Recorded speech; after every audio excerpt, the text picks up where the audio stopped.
شروع اللہ کا نام لے کر جو بڑا مہربان نہایت رحم والا ہے۔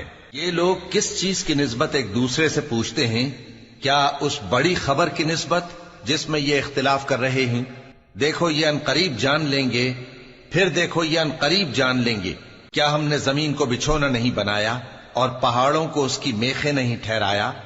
اور ہم نے تم کو جوڑا جوڑا پیدا کیا اور نیند کو تمہارے لیے موجب آرام بنایا اور رات کو پردہ مقرر کیا اور دن کو معاش کا وقت قرار دیا، اور تمہارے اوپر 7 مضبوط آسمان بنائے اور آفتاب کا روشن چراغ بنایا، اور نچڑتے بادلوں سے موسلا دھار میں برسایا تاکہ ہم اس سے اناج اور نباتات پیدا کریں اور گھنے گھنے باغ۔ بے شک فیصلے کا دن مقرر ہے، جس دن سور پھونکا جائے گا تو تم لوگ فوج در فوج موجود ہوگے، اور آسمان کھولا جائے گا تو اس میں دروازے ہو جائیں گے، اور پہاڑ چلائے جائیں گے تو وہ ریت ہو کر رہ جائیں گے۔